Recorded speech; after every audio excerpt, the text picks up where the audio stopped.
A couple of weeks ago, the literacy video I made addressed the issue of diversity in reading materials and how, when we teach reading to children today, we have to use a variety of different reading materials so that each individual student finds that sweet spot in what they're reading and what their interests are and what their background is. This week, there were two separate incidences that pointed in that same direction, and I wanted to share them with you because I want you to understand that a lot of the things that I advocate aren't just my personal opinions, they're supported by the things I read, the things I hear, the things I see around me.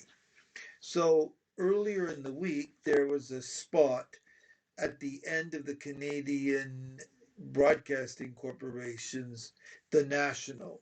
That's the daily news broadcast at 10 o'clock on what we call the CBC.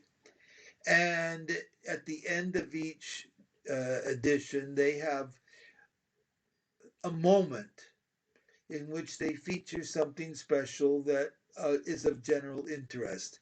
And this particular section episode dealt with a young girl who had grown to love reading, but when she went to her school library, she could never find books that appealed to her because there was nothing that was something she could identify with. She was not white. She was not middle class. She was not from a traditional family environment. So she set about to buy books that she and others like her would enjoy. And indeed, she spent money from her own pocket to begin to expand the collection. And her influence, her efforts influenced others to go and do the same. And so now this library is expanding its collection to have books that deal with all kinds of backgrounds, so that when she wants to choose a book, or somebody younger than her now wants to choose a book, they'll find a book of interest to them.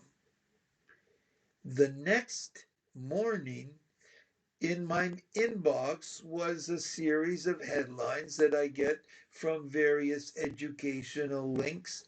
And one of them dealt with the fact that we should, as teachers, be spicing up our reading materials with materials that deal with things like sexual diversity, differences in family structure, ethnic background, religious background, racial backgrounds. And it even published a group of books in each of those categories. And they were actually for the earliest readers, for the little tots that we would bring into the library when I was a librarian, and I would pick a book to read. So one day, the kids coming into the library might read a book by Ezra Jack Keats on a snowy day, which I referred to in the last video. And the next day, they might read a folk tale that came from Japan. And the day after that, about a family where the child was adopted, or an only child, or you get the idea.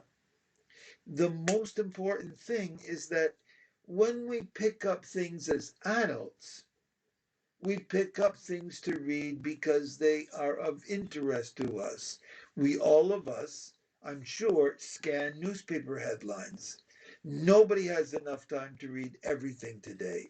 So when we scan headlines, we pick up things that are appealing to us for one reason or another. I need to read this because I might be asked about this. I want to read that because I'm interested in that. I love sports, so therefore I'll read the sports headlines. That kind of thing. The important thing is that if it's what we do as adults, we want to encourage those who we want to influence to be lifelong lovers of reading, to be able to find materials that they want to read, not that they're forced to read. And if you stop and think about it, the most important audience are those that struggle with learning how to read. If you struggle with learning how to read, you're going to have more trouble reading something that you can't relate to. To give you an example that I just thought of now, my father thought I needed to spend more time doing sports things. I was a reader.